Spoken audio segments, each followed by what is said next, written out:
Okay, so today we're diving into some seriously choppy waters. The whole U.S., Iran, and, the Middle East situation. It's, well, it's a mess, frankly, and it seems to be getting messier every day. Yeah, absolutely. There's so many moving pieces right now. Well, it can be hard to keep track. And we've got a ton of sources to try and untangle this. Yeah. Everything from, those YouTube channels like The Military Show and A Telly, the kind of break things down quickly. Right, right. And some of those channels are pretty out there. Oh, yeah, for sure.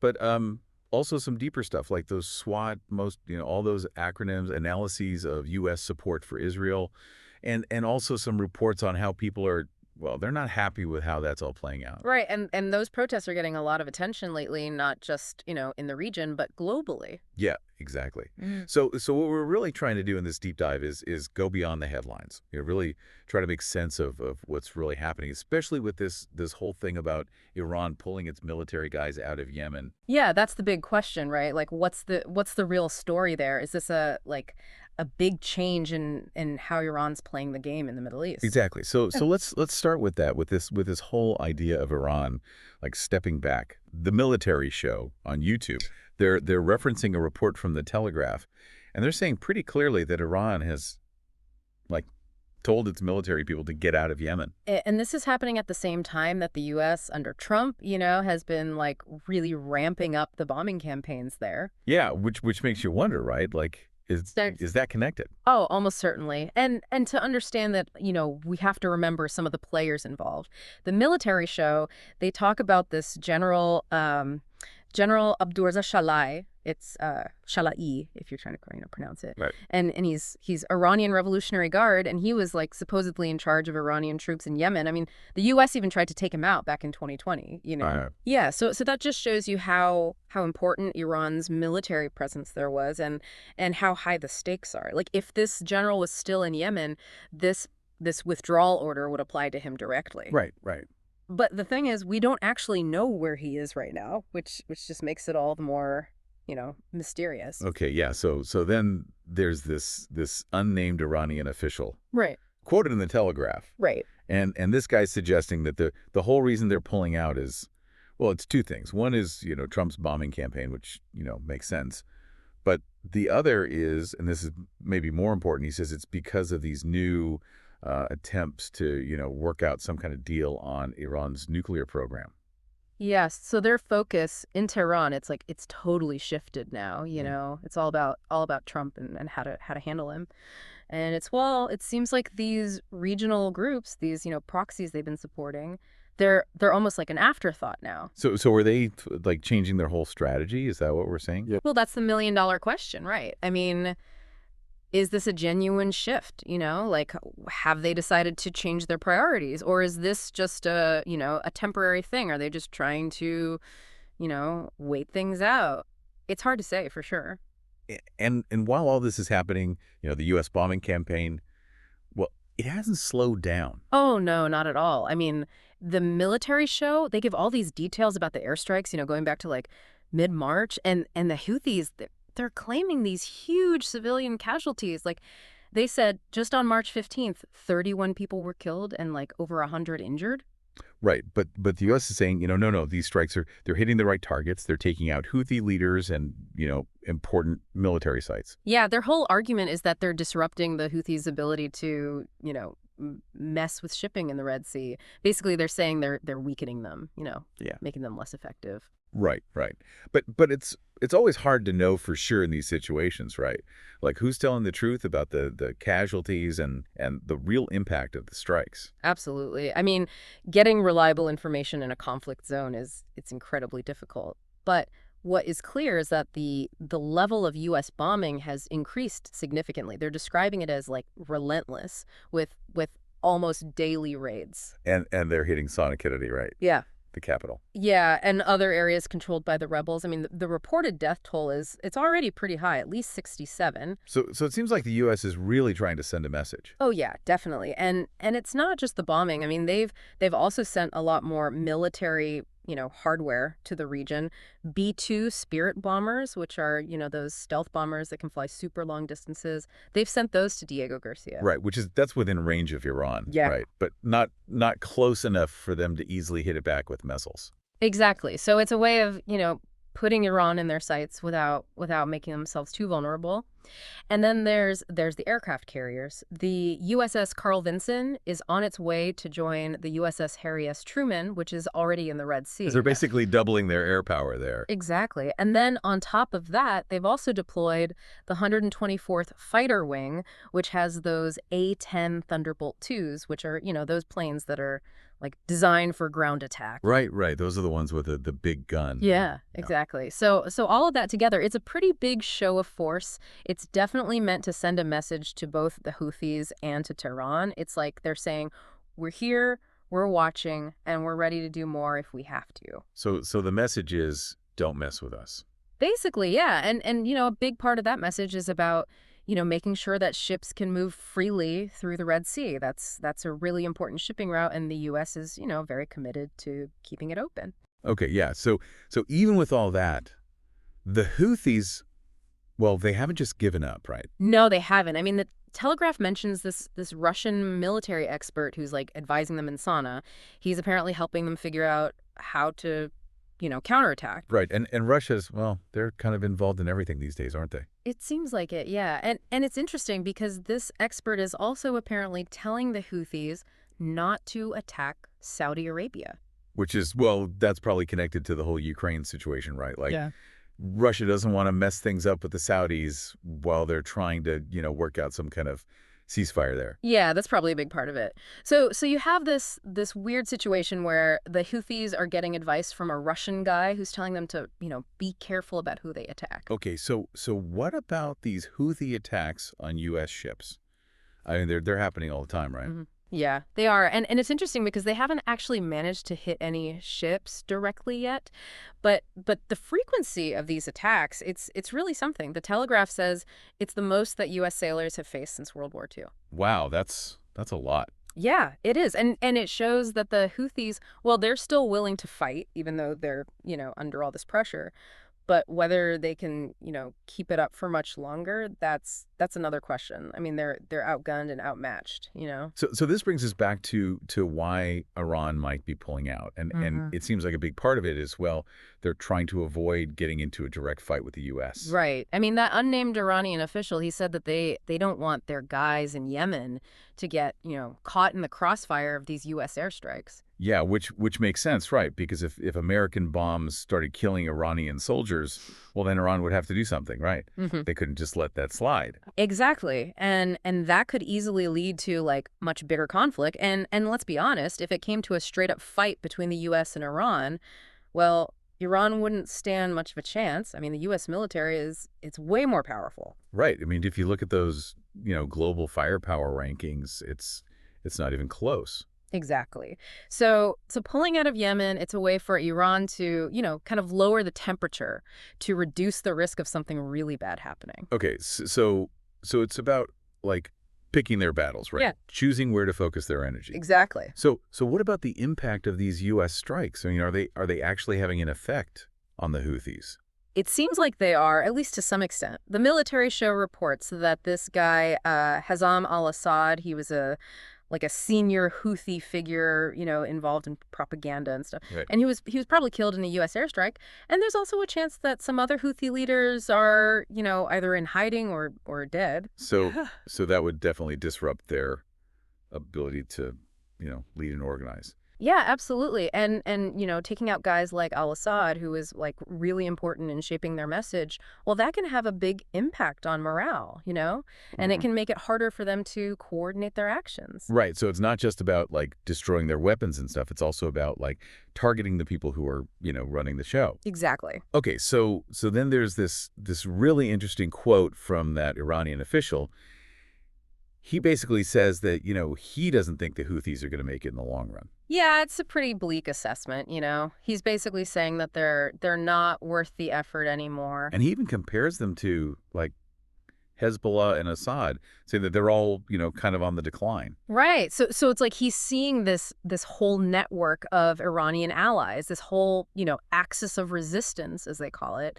And he's saying it's starting to crumble. So is that, like, a sign that Iran's, I don't know, losing its grip on the region? Well, it could be. I mean, if they're really starting to, cut their losses and abandon their allies, well, that would be a pretty big deal. Yeah, it would. Yeah. So is all this pressure from the U.S., is it actually working?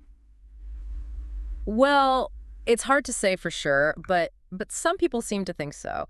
This Sanam Vakil from Chatham House, she says that Trump's approach, it's definitely more proactive than what Biden was doing. Right. So more aggressive, more willing to, use force. Exactly. And she says it's all about sending a message to Iran and its, allies. It's about like drawing a line in the sand. So maybe it is having an effect. Maybe, but it's still early days. Okay, so all of this is happening against the backdrop of the nuclear talks, right? Mhm. So Trump sent this letter to the Iranian president, Masoud Pezeshkian. It's Wasoud Odvish Ezkian, if you want to try and say it. Right. And he's basically saying, hey, let's talk about this whole nuclear thing. Yeah. But Iran, they said no to direct talks. They said they'd be open to like indirect negotiations, but no face-to-face stuff. Yeah, and that's interesting, right? Because it's like they want to engage, but they want to do it on their own terms. They don't want to be seen as, giving in to U.S. pressure. Right, right. And then, of course, Trump responded by, ramping up the pressure even more. Yeah, with the bombing campaigns and the military buildup, it's like he's trying to force them to the table. So how worried should we be about Iran's nuclear program? I mean, are they really close to having a bomb? Well, it's definitely a serious concern. This group, Iran Watch, they say that Iran is already enriching uranium up to 60% U-235. And that's almost weapons grade, right? Yeah, it's very close. And they're also installing these more advanced centrifuges, which means they can enrich uranium even faster. Some estimates say that they could have enough material for a bomb in as little as 2.5 months. Wow. Okay, so this is not something to be taken lightly. No, it's not. And Iran has even warned that they might, speed up their nuclear program if they feel threatened. So they're basically saying don't push us. Yeah, exactly. Okay, so this is pretty scary stuff. But there is some potentially good news, right? Maybe. I mean, despite that initial, rejection of direct talks, it seems like Trump might now be considering indirect talks with Iran. So maybe they're realizing that Yeah. just, threatening them and bombing their allies isn't going to work. Yeah, maybe. I mean, at some point, you have to actually talk to people if you want to resolve these kinds of issues. Right. So let's shift gears a little bit and talk about Iran's influence in the region. Okay.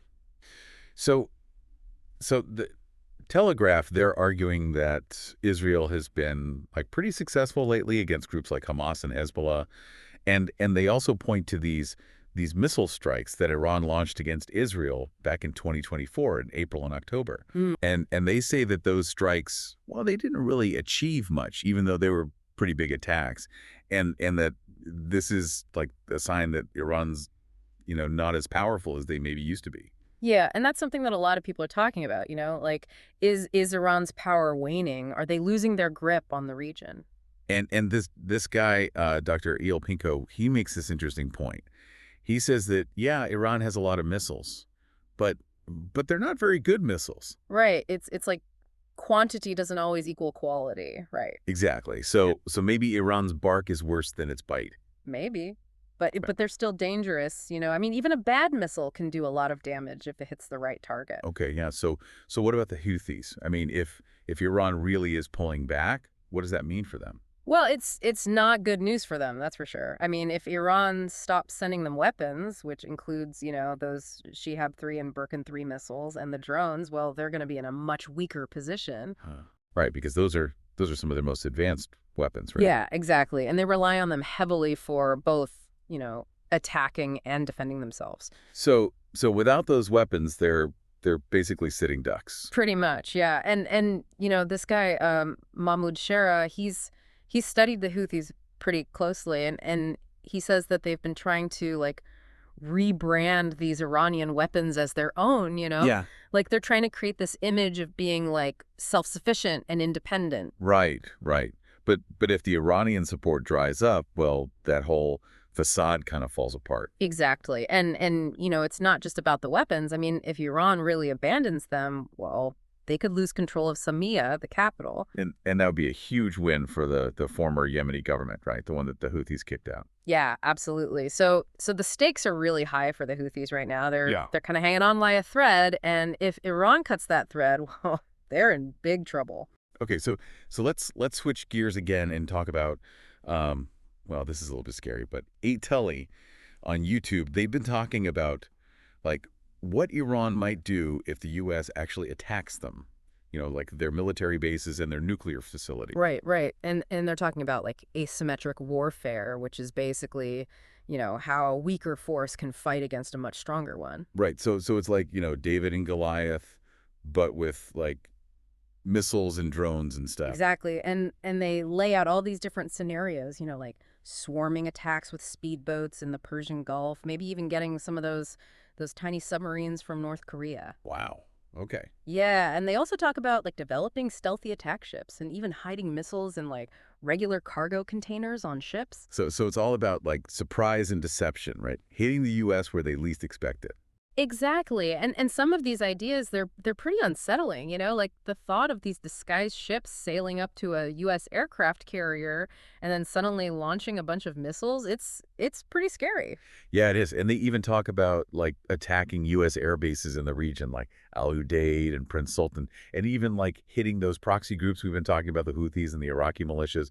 And they say Iran might even be able to hit Diego Garcia with those containerized ballistic missiles. Right. So it's not just about like defending themselves, it's about like taking the fight to the US and its allies and the scale of these attacks. It's pretty mind-boggling. I mean, they're talking about hitting multiple targets all at once. Yeah, it's a lot to take in. And then there's this whole thing about Iran's Navy. They're developing these stealthy ships with like 2 hulls, like catamarans, and they're comparing them to designs used by like China and Taiwan. Right, and they say these ships are like really fast and they're armed with anti-ship missiles and like all sorts of other weapons and they've even taken some of their cargo ships, like this one called the Shahid Madavi, and they've converted it into like a helicopter landing platform. So they can launch attack boats and drones from it. Exactly. So it's like they're really trying to find ways to challenge the US Navy even though they know they can't like beat them in a head-to-head fight. Right, right. So it's all about like being creative and finding ways to exploit any weaknesses they can find. Exactly. So what about the U.S.? I mean, how would they respond to all of this? Well, Telly says that they would probably use drones, to try and take out those fast attack boats and stuff. And they'd also use airstrikes to hit Iranian targets. So it would be like a really intense back and forth, right? Yeah, absolutely. I mean, any conflict like this, it would escalate really quickly, and both sides would be, constantly looking for ways to gain an advantage. So let's move on to Rabbi Pinchas Taylor. Yeah. They had this interview with Jonathan Conriquez, who used to be a spokesperson for the IDF, the Israeli military. Right. And he was talking about this U.S. assessment that Iran might be like just days away from having a nuclear weapon.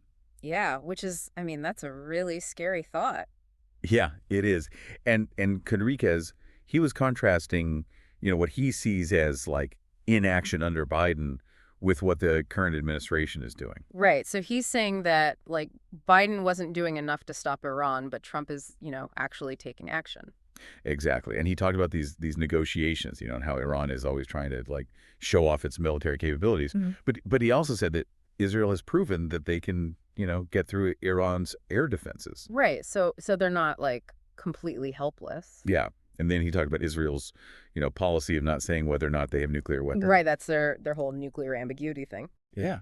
And he said that's a way of deterring their enemies. Yeah. Like if Iran doesn't know for sure whether Israel has nukes, well, they're less likely to attack them. Right.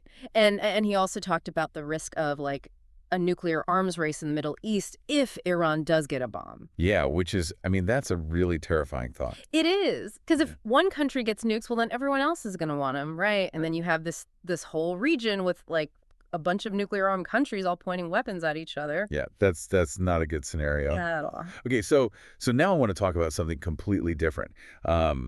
First Post, they're reporting on this video that seems to show, well, it seems to contradict Israel's official story about how these 15 Palestinian medics were killed in Gaza. Right. So the video, it shows these ambulances, clearly marked as ambulances, and the medics, well, they don't seem to be armed, but then they're shot at. And this goes against what Israel said initially, about there being some kind of like suspicious behavior. Right. So it's like Israel's changing their story now. Yeah, it seems like it. They're now admitting that the medics weren't armed, but they're saying that some of them, like at least 6 of them, were connected to Hamas. But they haven't provided any evidence for that, right? No, not yet. And now there are these calls for like an independent investigation, to figure out what really happened. Yeah, because if Israel did deliberately target these medics, well, that's a war crime. No, right, because there are like international laws that are supposed to protect medical personnel in conflict zones. Exactly. Okay, so really quickly, Middle East Eye mentioned these protests that happened in Istanbul, and people were like really angry about what they called the Israeli genocide in Gaza. Yeah, and that just shows you how much anger there is in the region about this whole conflict. It's not just a local issue. It's something that people all over the Middle East are really passionate about. Right. Okay, so now I want to talk about these written analyses of U.S. support for Israel. Okay. So the first one is the SWOT analysis, which stands for strengths, weaknesses, opportunities, and threats. Right. So it's a way of breaking down a situation and looking at it from all angles. Exactly. And one of the key strengths they identify is, the strategic alliance between the U.S. and Israel. Right. Which is, that's been a cornerstone of U.S. foreign policy for decades. Yeah.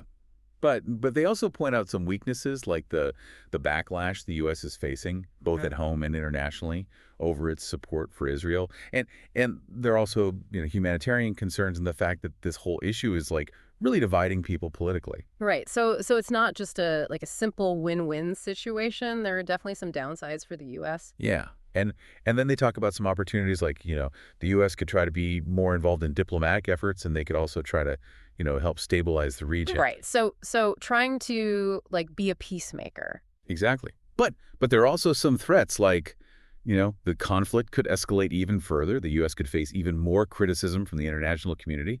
And there's also the risk of increased terrorism. So it's a really complex situation with a lot of potential risks and rewards for the U.S. Okay, so the next analysis is this MOST analysis, which stands for mission, objectives, strategies, and tactics. Okay, so it's like a plan of action. Exactly.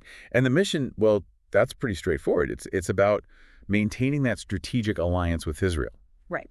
And the objectives, well, they include, supporting Israel's defense, fighting terrorism, and addressing humanitarian concerns. Okay, so it's not just about blindly supporting Israel. They're also trying to, achieve some other goals. Yeah, at least that's what they say. And the strategies they outline, well, they include things like providing military and financial aid to Israel, advocating for peace, and engaging in diplomacy. So it's a multi-pronged approach. Yeah. And then there are the tactics, which are, more specific actions. Yeah. So things like sending envoys to the region, being more transparent about how they're giving aid to Israel, and maybe even doing some media campaigns to try and, explain their position to the public. So it's like a whole playbook for how the U.S. is trying to handle this situation. Right. Okay. So the next one is the SPEAR analysis, which is situation, problem, effects, actions, and results. Okay, so it's kind of like a problem-solving framework. Yeah, exactly. So the situation, well, that's pretty obvious. It's these protests against U.S. support for Israel. Right. And the problem, well, they see that as being, these allegations of human rights violations and the fact that a lot of people are really unhappy with U.S. policy. Right, and that's a big problem for the U.S., right? Because it damages their reputation and it makes it harder for them to achieve their goals in the region. Exactly. And the effects of this problem, well, they include increased scrutiny of the U.S., more tension in the region, and a potential loss of trust. So it's like a downward spiral, Yeah.